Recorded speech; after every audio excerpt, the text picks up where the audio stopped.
All right, guys, good afternoon. Welcome back. It's Wednesday. We're going to move on into our new unit. So I'm just reminding you that your multi-genre projects will not be accepted after Friday, so we need to get those done. And you need to hustle because you have other things that you need to complete. Also, your reading objective benchmark should have been completed on the SchoolNet icon called CMS, and it needs to be done immediately. Those scores are due to the district, not to me, to the school district, by this Friday. So we need to make sure that those things are done. All right, I want us to talk a little bit about archetypes today. And so there are a couple of videos that you need to watch, and you need to watch them as I go through them. So make sure that you plan to pause this video to watch the things I've posted in Schoology. Otherwise, you're going to be completely lost. The best way to get this information, of course, is through Zoom, but ultimately you need to follow the sequence that I've posted for you. So it's going to first give you this question: what are archetypes? And there's a video that I'd like for you to watch before you go on any further in today's lesson. But if you click here on this link, it will make a lot of sense that you have this resource. It'll ask you to make a copy of this. And this resource is the 10 most common archetypes. I believe I misspelled archetypes, my bad. ARCHE, archetypes in film and literature, and it has examples on them. So most characters, as you'll see right here, have more than one archetype. And when they go beyond those archetypes and they change, that's what makes a complex character. They don't fit in just one box. All of us aren't one size fits all with our personalities either. So archetypal characters that don't change are meant to help teach or test somebody in some way. But this isn't everything, okay? But these are the common ones that we're going to talk about throughout this unit.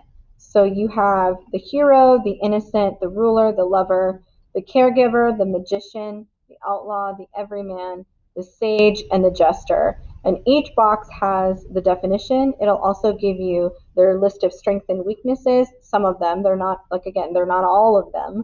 And then, of course, some familiar characters in different movies or even books. So I want you to look through this resource before you watch this video. And this video is really interesting. It talks about patterns of behavior, and it gives you examples from science. It gives you examples about your brain. And also it shows you some really interesting video clips from pop culture and recent things like Jurassic Park. So pause my video now and take 4.5 minutes and watch this video before we move on into the next part of our lesson. All right, pause me, open up the video. Okay, so hopefully you looked at the different types of patterns of behavior that were discussed in the video.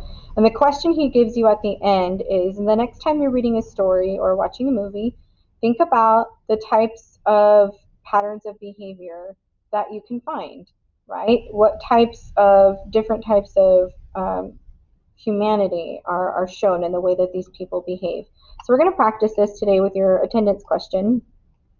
And if you've ever seen The Karate Kid, it's about this young man who gets bullied. I think you might have seen a more contemporary version with, I think his name is Jaden Smith, right? Will Smith's son, and they're overseas, and he gets bullied, and then he has to prove himself in this karate competition.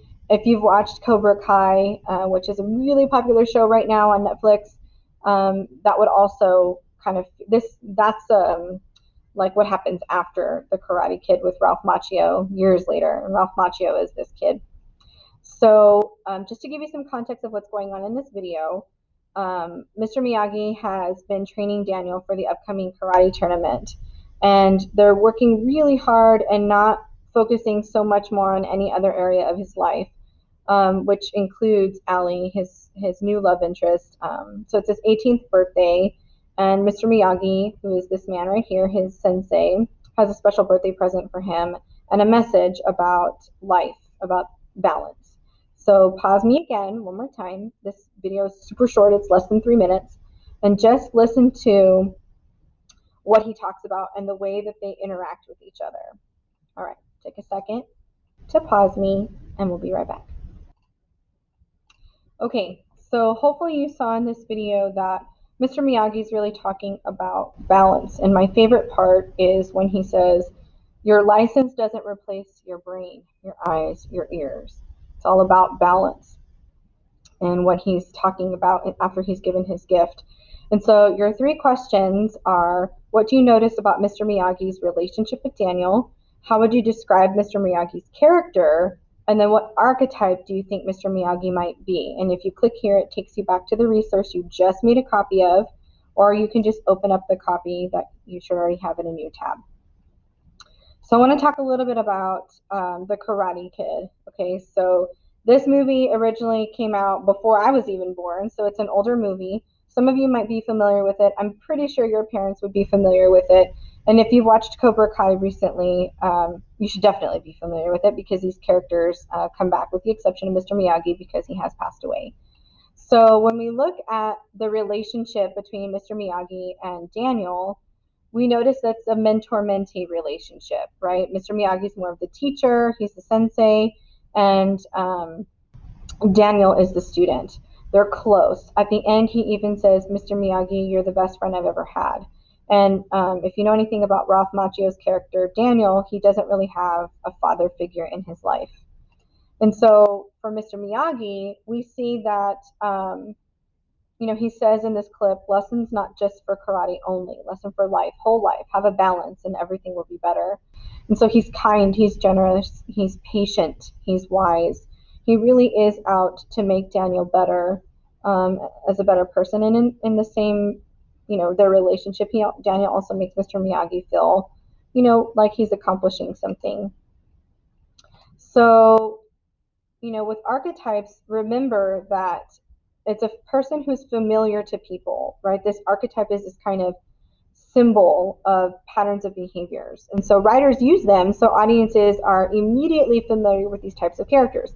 How many times have you seen like a father-son relationship, or a mentor and a mentee, or like an important teacher, or somebody who's really wise? Those are similar story patterns because everybody in our life has somebody we can look up to as a mentor, whether there's somebody who's in our immediate circle or not. So some characters will stick to this archetype, like Mr. Miyagi sticks to this character archetype, but then sometimes they're multiple and they'll change.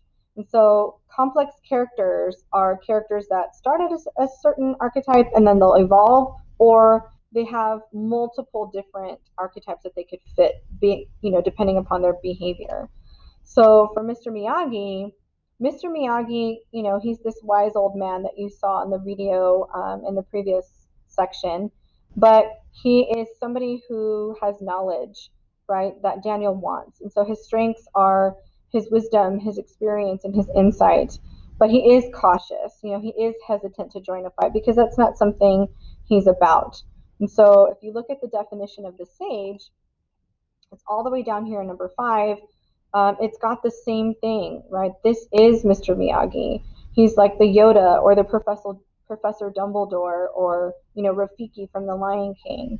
So in your discussion board for today, you have at least the 2 and 3 completed if you really looked at today's assignment, and of course the notes in the archetypes resource. And you really only have to talk about what you notice about Mr. Miyagi's relationship with Daniel. So I hope that you found this lesson important, because as we move on, you're going to have another story to read today, and it's very short. It's about 4 pages, but if you click on it, you'll see that it's like super large font.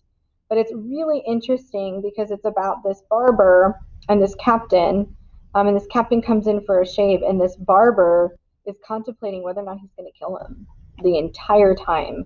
And you'll look at whether or not the barber is justified in wanting to kill this man, and ultimately you'll find at the end whether or not he actually acts on the murder of this captain. So we'll talk about this story, Lather and Nothing Else.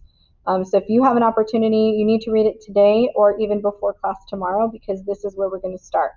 Okay, make sure you understand what a complex character is, and make sure you have your copy of the 10 most common archetypes, because we're going to use that this week. And remember, our competition on Friday is based on these particular archetypes. Okay? Have a great day, everybody. Thanks for sticking with me, and we'll see you tomorrow. Take care.